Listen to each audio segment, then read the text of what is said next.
Pessoal, agora que a gente viu como a gente faz para poder trabalhar tanto com DTO, Data Transfer Object e Repository aqui no Magento, vamos avançar mais um pouco e agora a gente vai ver como a gente faz para poder adicionar conteúdo na nossa tabela de banco de dados, né? A tabela que nós criamos. Deixa eu só fechar tudo isso aqui.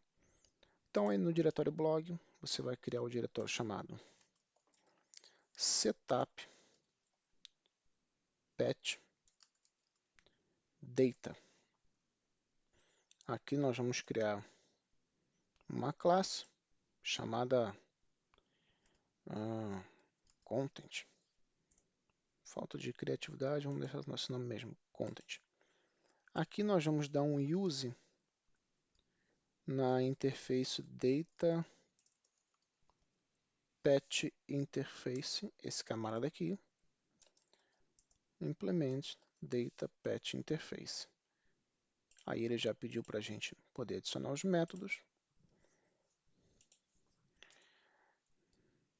Opa, e os métodos que são e o método que é interessante para a gente, no caso aqui é o método apply, que por ele a gente vai adicionar conteúdo na nossa tabela.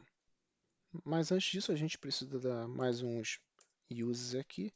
Vamos ver aqui o module, using module, data setup interface, vamos precisar desse cara. E vamos precisar também da nossa classe. Aqui nossa classe post, nossa model post. E vamos aqui também precisar da nossa model post repository, do nosso post repository no caso. Aqui eu vou passar esse camarada aqui como uma factory, porque eu quero que o Magento crie a factory dele.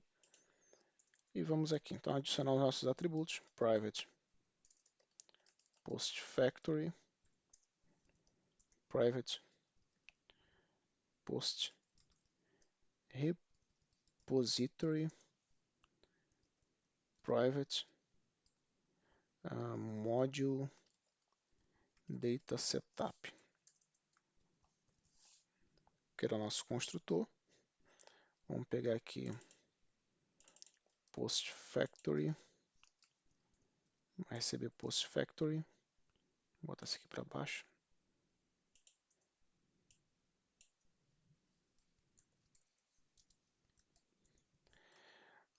Post repository, vai armazenar em post repository, aliás, e o module data setup interface vai armazenar em module data setup.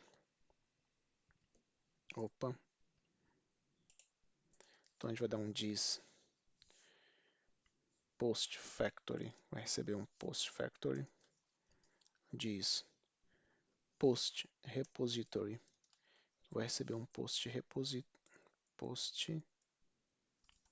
repository e um diz module data setup, que vai receber module data setup. Vamos colocar aqui a nossa doc.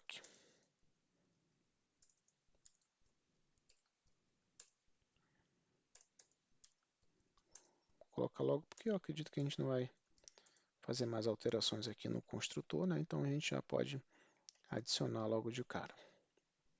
Bom, indo aqui dentro do método apply, nós vamos dizer que todo o nosso conteúdo ele vai rodar dentro de start setup, ele vai rodar entre start setup e entre end setup.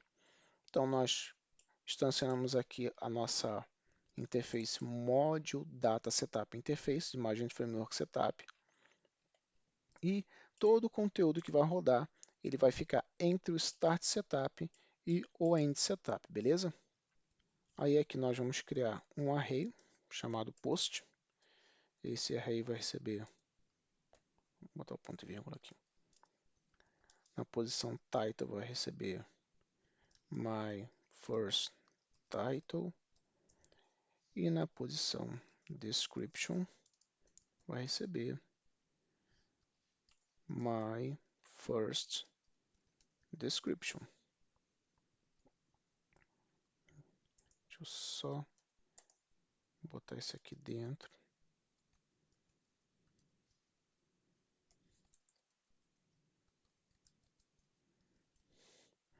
Aqui vai ser seconds,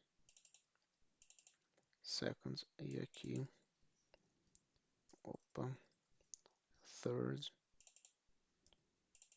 pronto. Então aqui nós vamos ter um for each, para percorrer todo o conteúdo que está aqui no nosso array. Então for each, botar post as item, aí nós vamos criar aqui então a nossa fábrica post, diz post factory create, vamos aqui ó, post set data, que vai receber o item que está sendo passado, e o diz post repository save, que vai receber o objeto post. Porque aqui na nossa post repository, no método save, nós estamos fazendo exatamente isso. A gente está passando aqui, ó, diz post resource model save, a gente está passando o objeto post para ele poder salvar. Então aqui na nosso setup, na nossa classe content que está em setup, patch, data, a gente está passando exatamente isso. Então a gente instanciou, a gente criou aqui, indo aqui de cima, né? A gente criou aqui um array com vários, com 3 informações, um array com tem um type description, type description aqui. No caso aqui, esse array tem 3 conteúdos, por assim dizer. Então a gente vai dar um for each dentro desse array, post as item. Então aqui eu vou instanciar, aqui eu vou criar a variável post, que eu vou criar a minha factory da minha post model. Então eu vou dar post set data. O Magento ele vai se responsabilizar por entender isso aqui e já pegar esses campos aqui, set data, e fazer a interpretação dele, porque foi exatamente o que nós passamos aqui no post, ó.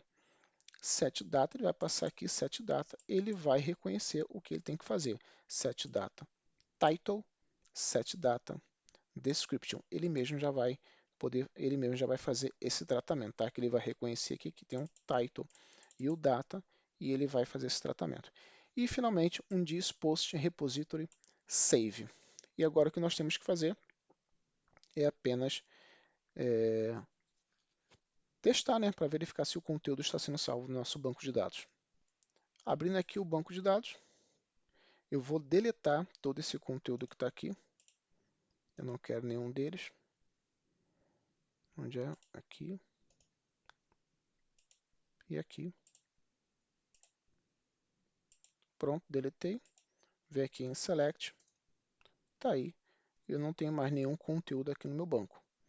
Agora, então, a gente vem aqui em nosso terminal e vamos rodar o Setup Upgrade. Coloquei aqui para rodar e ele deu um erro. Beleza? Vamos ver aqui na linha 144. For each argument must be a type array object. Vamos ver aqui. E aqui o problema pode ser que aqui eu criei a variável post e aqui também post. Então pode estar dando um conflito por causa disso. Vou alterar aqui para posts, aqui para posts também. E agora vamos rodar novamente. Pessoal, o que acontece? O erro voltou a ocorrer. Eu estava analisando, mesmo tendo alterado a variável aqui de post para não dar nenhum conflito, ele estava dando erro. Por quê? Porque esses métodos aqui, getDependencies e getAliases, eles precisam ter um return dessa maneira, como se fosse um return array. Então você dá um return array do tipo vazio mesmo, tá? E executa, que ele vai criar tudo certinho para você. Voltando, então vamos testar aqui o banco, ver se criou a nossa tabela, criou o conteúdo na tabela, aliás. E aí a gente tem, então, o conteúdo criado na tabela, tá bom? De acordo com o que está aqui no na nossa IDE exatamente o conteúdo que nós passamos aqui via array.